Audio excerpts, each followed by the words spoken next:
राजस्थान विधानसभा की कार्यवाही अनिश्चितकाल के लिए स्थगित हुई है। हंगामे के बीच सरकार ने पारित कराए विधेयक। सदन की बैठक स्थगित होने के बाद भी नारेबाजी होती रही। सत्ता पक्ष और विपक्ष के सदस्यों ने लगाए नारे। सत्ता पक्ष ने लगाए इंडिया जिंदाबाद के नारे तो विपक्ष ने सरकार के खिलाफ नारेबाजी की।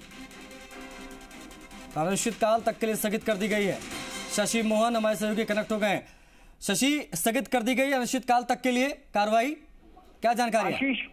आशीष, मौजूदा जो सदन था 15वां विधानसभा का सदन था, उसकी बैठक हुई है आज और ये अनिश्चितकाल के लिए स्थगित कर दी गई है।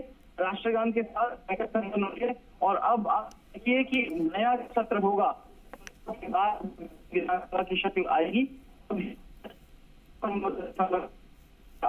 जनवरी में होगी। लेकिन आज अंतिम दिन भी सदन बना और इससे पहले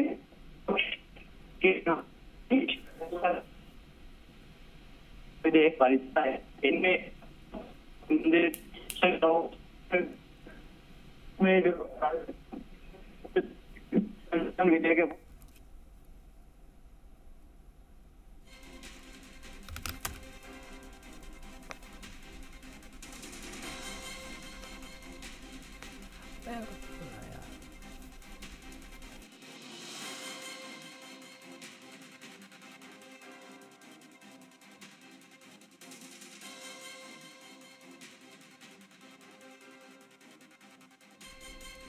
सत्ता पक्ष और विपक्ष के जमकर नारे यहां पर लगे। मौजूदा 15वीं विधानसभा का यह आखिरी सत्र जो है अनिश्चितकाल तक के लिए स्थगित कर दिया गया। बड़ी खबर इस वक्त की, मौजूदा विधानसभा का आखिरी सत्र जो चल रहा था वो खत्म हो गया है। हंगामे के बीच ये कार्रवाई स्थगित करनी पड़ी। सत्ता पक्ष और विपक्ष के सदस्यों ने नारे लगाए। कई ऐसे विषय जिसको लेकर डीजीपी पहले से लामबंद थी। बीजेपी का एजेंडा बहुत लाउड एंड क्लियर था कि मदन दिलावर का सस्पेंशन मंजूर नहीं होगा। साथ साथ में तमाम ऐसे विषय, लाल डेयरी का मसला, उसको लेकर यहां पर जमकर नारेबाजी हुई। 4 विधेयक जो है वो पास करा लिए हंगामे के बीच में सरकार ने और अनिश्चितकाल तक के लिए स्थगित कर दी गई है ये कार्रवाई। राजस्थान विधानसभा की हंगामे के बीच सरकार ने पारित कराए विधेयक। विष्णु हमारे सहयोगी कनेक्ट हो गए।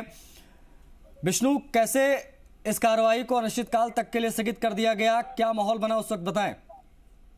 बिल्कुल, मैं आपको बता दूं कि लगातार हंगामा सुबह से चल रहा है और अब विधानसभा की कार्रवाई अनिश्चितकाल के लिए स्थगित कर दी गई क्योंकि इस बीच सरकार ने जो 4 विधेयक थे वो पारित करवा लिए।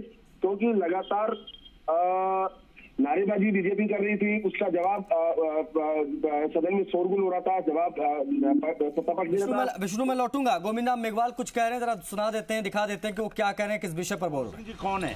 वो भी एक मंत्री है, वो उनके क्लोज रिलेटिव है, ब्रदर इन लॉ है, और आप दुष्कर्मी जैसे आरोप जो है बेबुनियाद लगवा रहे हैं, जो कि एक माननीय सदस्य के लिए शोभा नहीं देता। और मैं तो साफ कहना चाहूँगा कि अगर हम किसी के साथ रहते हैं, छोटी मोटी भूलें भी होती है जीवन में, तो वो भी हमें जो है बाहर पब्लिक के अंदर इस तरह से जो है डिस्क्लोज नहीं करना चाहिए। ये कंप्लीटली भारतीय जनता पार्टी हमारे ही नेता को अपने हाथ में लेकर उससे झूठ बोलवाकर, और मुझे दुख इस बात का है कि जो भारतीय जनता पार्टी के नेता हैं और जो नरेंद्र मोदी जी इस देश के प्रधानमंत्री हैं, कि पहले तो सदन में झूठ बोला गया लाल डायरी को लेकर, फिर वहाँ लाल डायरी के पन्ने फाड़े गए, इसका मतलब साफ है उन पन्नों में कुछ नहीं था। फिर यहाँ जो है मीडिया के सामने झूठ बोला गया और उसके बाद देखा कि प्रधानमंत्री सीकर में दहाड़ रहे हैं। अरे प्रधानमंत्री जी, आपने झूठ के सारे रिकॉर्ड तोड़ दिए। पूरे विदेशों में थू थू हो रही है कि नरेंद्र मोदी से झूठा कोई प्रधानमंत्री नहीं है, और आपने सबूत दे दिया कि आपके पास में कांग्रेस के विरुद्ध में बोलने के लिए कुछ भी नहीं बचा है। आप मात्र झूठ बोल करके अपनी पार्टी को चला रहे हो। और मुझे दुख है इस बात का कि आप देखिए मणिपुर को पहली बार एक सूबेदार की पत्नी के साथ बलात्कार हो रहा है और उसके ऊपर चुप है, क्योंकि इन्होंने वही नीति अपना रखी है जो गुजरात में थी।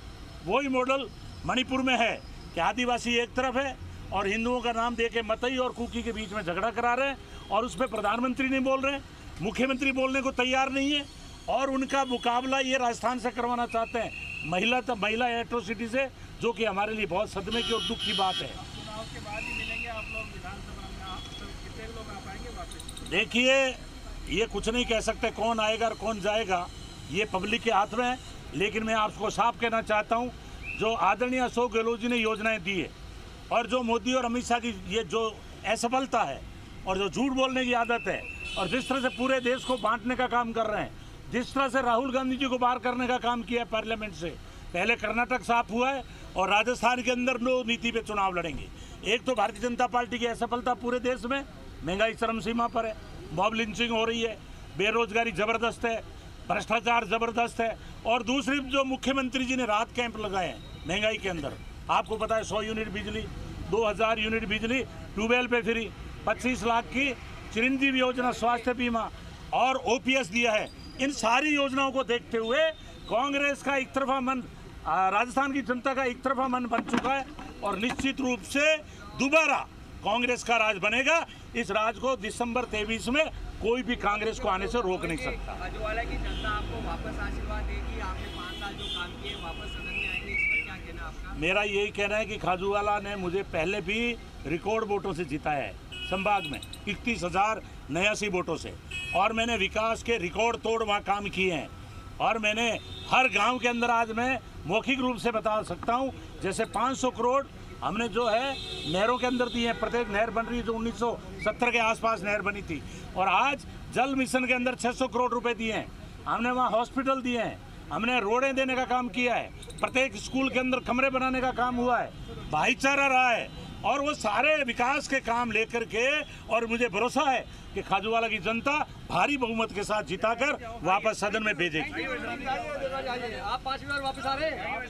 रानी जी 5 बार वापस आ रहे हैं, पर आएंगे, अजमेर की जनता आशीर्वाद देगी। पहले तो आप सदन में क्या रहा उसके बारे में 2 मिनट बोलिए। आज सदन में अंतिम दिन जिस तरह की स्थिति बनी वह लोकतंत्र के लिए शर्मनाक है, लोकतंत्र के लज्जाजनक है, क्योंकि जिस प्रकार से 5 विधेयक बिना किसी चर्चा के पारित कराए, वो भी उस मुद्दे पर एक एससी के विधायक को जिस तरह से निलंबित किया और आज उसको ना लेने पे सरकारी पक्ष अड़ा रहा, ये पूरे एससी के एमएलएज का अन्याय है, उनका अपमान है। और उसके बाद अध्यक्ष जी हैं, जब हमने लाल डायरी किया, आज गोड़ा जी ने 3 पन्ने किए, उसमें अध्यक्ष जी का भी नाम है। उसके कहता हूँ यदि अध्यक्ष जी का नाम है तो अध्यक्ष जी को उसके बाद सदन की अध्यक्षता नहीं करनी चाहिए थी और उस पर हट करके इसकी चर्चा करवानी चाहिए थी। वह चर्चा न करा के उसके ऐसे ऐसे बिल हैं जो जन विरोधी बिल हैं। विद्युत का बिल तो इतना खतरनाक है कि अब प्रत्येक यूनिट पर 1.5 रुपये से अधिक इसकी रेट बढ़ने जा रही है।